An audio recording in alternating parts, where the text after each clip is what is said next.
personally want to thank you for your faith and encouragement to support Tom through this.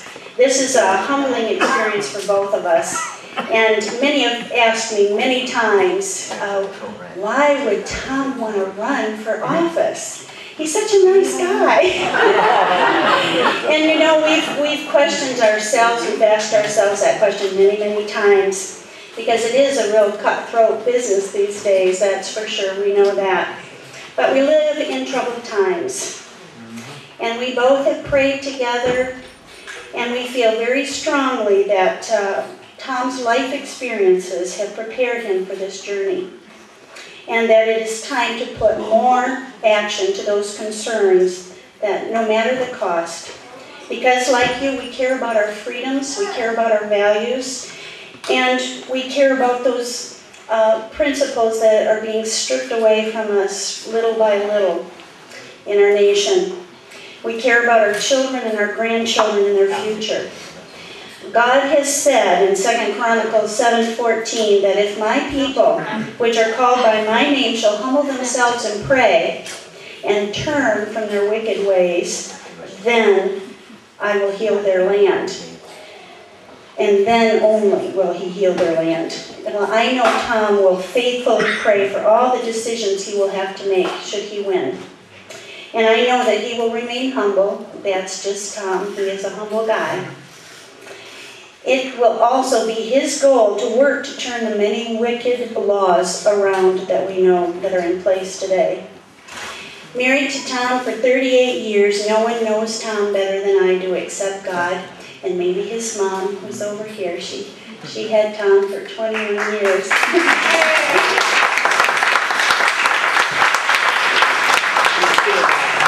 She is the most precious mother-in-law anybody could ever have. So I am so grateful for the kind of young man that she raised, that he's just been a very faithful husband. But Tom lives his principles not only in public, but in private. And I know that. He does right even when no one else is looking. Having been a faithful teacher for 37 years, he is respected and loved in our community, because he genuinely cares about people. He is not an elitist or a career politician, and that he will not soon forget when he comes to office that he's there to represent and to be a servant to the people. And frankly, aren't we a little tired of politics and politicians as usual? Amen.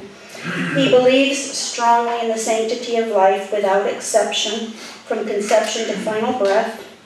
He has the personal endorsement of several pro-life leaders in this area, including Kurt Dillinger of Life International, Tom Lothmer of Baptist for Life, Carolyn Kuhl, the Executive Director of Alpha Women's Center, Mary Verwise of Garden of Hope, and she's an author that has written a very precious book on her sidewalk counseling. Tom has written and taught an abstinence-only curriculum for the Byron Center Public School System. His Christian faith is the foundation of which he has built his life upon. He has been a deacon, a Christian camp director, and has taught an at-risk bus ministry for 17 years. He's a faithful husband and father, and grandfather. They love him. Although Tom's experience is in education, he knows that small businesses create jobs, not the government. They are the lifeblood of our nation.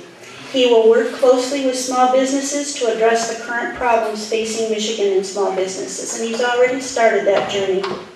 He works well with people with a different view, but he is steadfast, and some of us might interpret that as stubborn. But it's a good thing. When it comes to principles that should not be compromised, he is like a mountain. He shall not be moved. He is patient and self-controlled, and he learned that by working with 40 junior high school boys during many wrestling seasons, and living with me, who's a little less self-controlled, and I argue with the television set a lot of times. Tom has invested his entire life in people and this district, and I know that he will live up to his commitment to represent the people, not the government. He is ready to face the giants in Lansing. It won't be easy, but it's right to do. This is the time when the nice guy is going to win. It is my honor and privilege to introduce my husband, Tom Hooker, to the 77th District State House.